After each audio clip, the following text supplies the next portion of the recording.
ഫിലിമിൽ ഒരു ഡയലോഗ് ഉണ്ട്, അവന്റെ ഇടി എന്ന് പറഞ്ഞാൽ ഒരു 1.5 കിൻഡല് വരുന്നു. ടർബോ ജോസിന്റെ ഇടിക്ക് എത്ര കിൻഡൽ ഉണ്ടാവും? കൊണ്ടുനോക്ക് അല്ലെങ്കിൽ കണ്ടുനോക്ക്.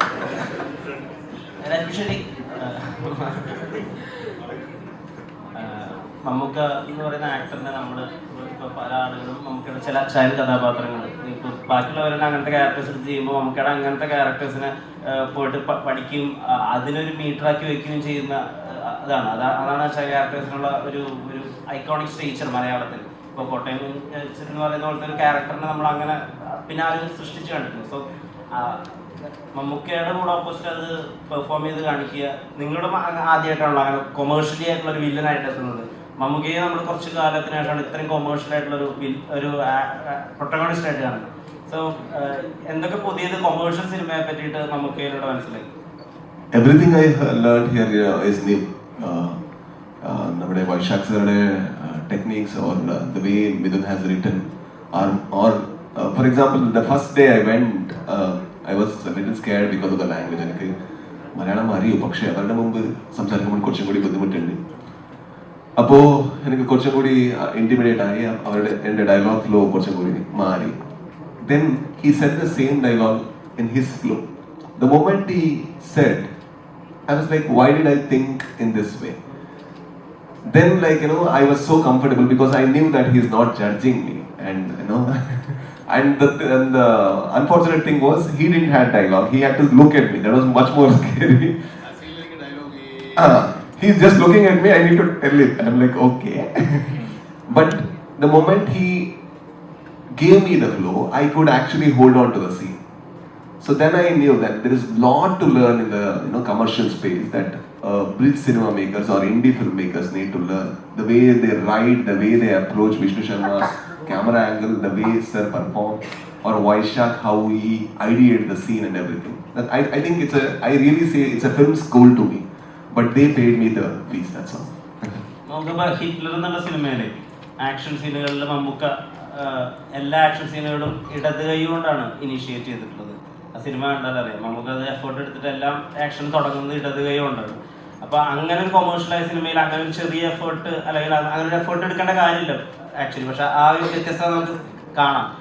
അപ്പോൾ വൈശാഖ് ചേട്ടനോടും മമ്മൂക്കയോടാണ്. ടേബോയിൽ ഇപ്പോൾ 104 ദിവസത്തിൽ 70% സമയവും ആക്ഷനും സ്റ്റണ്ടിന് വേണ്ടിയിട്ടാണ് മാറ്റി വെച്ചിട്ടുള്ളത്. അങ്ങനെ മമ്മൂക്കയുടെ ഭാഗത്ത് നിന്ന് കണ്ട ഇനീഷ്യേറ്റീവ്സ് ഒക്കെ ഒന്ന് പറഞ്ഞു.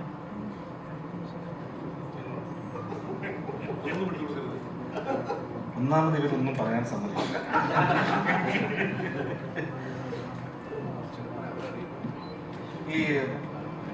നമ്മൾ നിങ്ങളുടെ ഫോട്ടോസ് എടുത്തിട്ടുണ്ടോയെന്ന് അറിയില്ല. ടർബോയുടെ നമ്മുടെ ആ ഫസ്റ്റ് സ്ക്രീനാണ് അത് തന്നെ നമ്മൾ ലെഫ്റ്റ് ഹാൻഡാണ് ഉപയോഗിച്ചത്.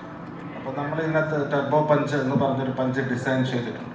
അപ്പോൾ അത് ലെഫ്റ്റ് ഹാൻഡ് പഞ്ചാണ്. പഞ്ചിൻ്റെ സ്ട്രെങ്ത് കൂടുതലായിരിക്കും. നമുക്ക് എന്നോട് പറഞ്ഞിരുന്നു അടിയോടടി സിനിമ തരാമെന്ന്.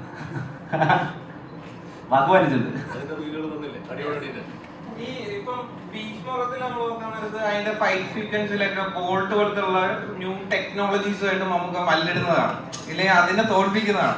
അപ്പം നേരെ മറിച്ച് ഇപ്പം ടർബോയിൽ വരാൻ നേരത്ത് ഫൈറ്റ് സീക്വൻസിന്റെ അകത്ത് ഇപ്പം ട്രെയിലർ കട്ട്സിലൊക്കെ നമ്മൾ കണ്ടത് ഗംഭീരമായിട്ടുള്ള ഷോട്ട്സ് കാര്യങ്ങളൊക്കെയാണ്. അതിനെ എങ്ങനെയായിരുന്നു ഈ ടെക്നോളജിയുമായിട്ട് മമ്മൂക്കയുടെ മല്ലിടല്?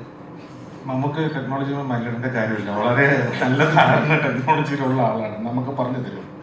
അപ്പോൾ ഇതിൽ നമുക്ക് ഉപയോഗിക്കാൻ പറ്റുന്ന ഇപ്പോൾ സാധ്യമായിട്ടുള്ള ഒരു പരമാവധി ലഭിക്കാവുന്ന എല്ലാ ടെക്നോളജികളും എല്ലാ എക്യുപ്മെൻറ്റ്സുകളും ഉപയോഗിക്കാൻ ശ്രമിച്ചിട്ടുണ്ട്. അതൊക്കെ കമ്പനി പ്രൊവൈഡ് ചെയ്തിട്ടുണ്ട്. അപ്പോൾ അത് വെച്ച് നമുക്ക് ചെയ്യാവുന്ന ഒരു ബെസ്റ്റ് കൊടുക്കാൻ പറ്റിയെന്നാണ് വിശ്വാസം. കണ്ടു നോക്കും.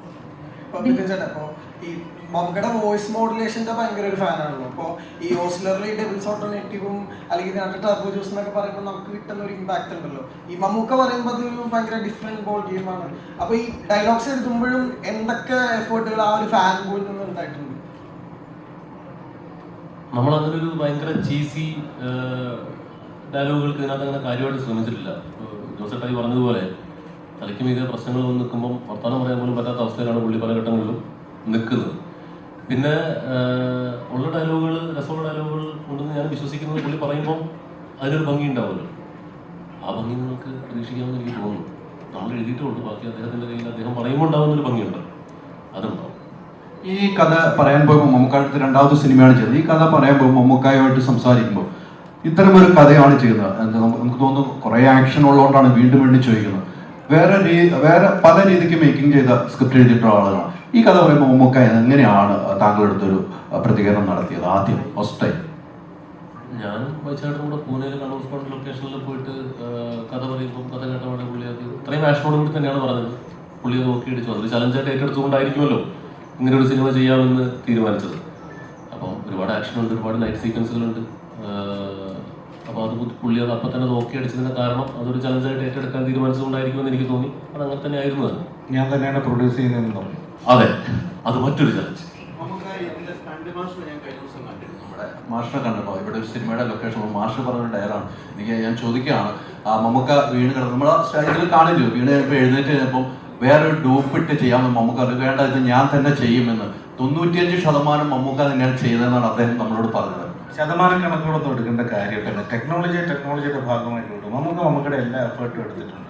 അതാണ് മമ്മൂക്ക ഫുൾ അത് ചെയ്തു എന്നാണ് പറഞ്ഞത്. അതാണ് നമുക്ക് സമ്മതിക്കില്ല. അങ്ങനെ വേറെ അദ്ദേഹം അതിൽ മാത്രമല്ല, നമ്മുടെ തൻ്റെ ബോഡി ലാംഗ്വേജിൽ ഭയങ്കരമായി കോൺഷ്യസ് ആയിട്ടുള്ള ആളാണ്. അപ്പം അങ്ങനെ ഒരുപാട് വേറെ ഷോട്ടുകൾ എടുക്കാൻ സമ്മതിക്കുന്ന ഒരാളല്ല പുള്ളി. അതിനുവേണ്ടി ഫൈറ്റ് ചെയ്യുന്ന ആളാണ്.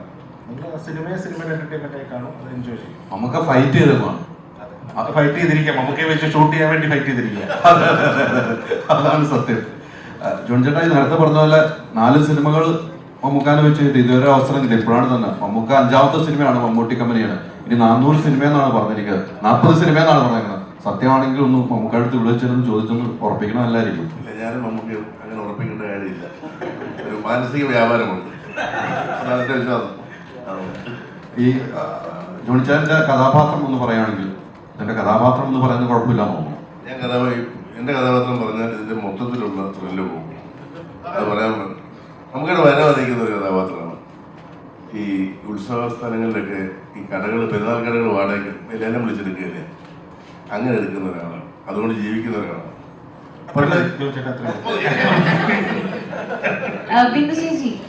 ബിന്ദു ചേച്ചിനെ നമ്മള് ലാസ്റ്റ് ആയിട്ട് എന്റെ ഓർമ്മയില് റോഷാക്കിലാണ് മമ്മൂക്കയുടെ ഒരു ഓപ്പോസിറ്റ് നിന്ന്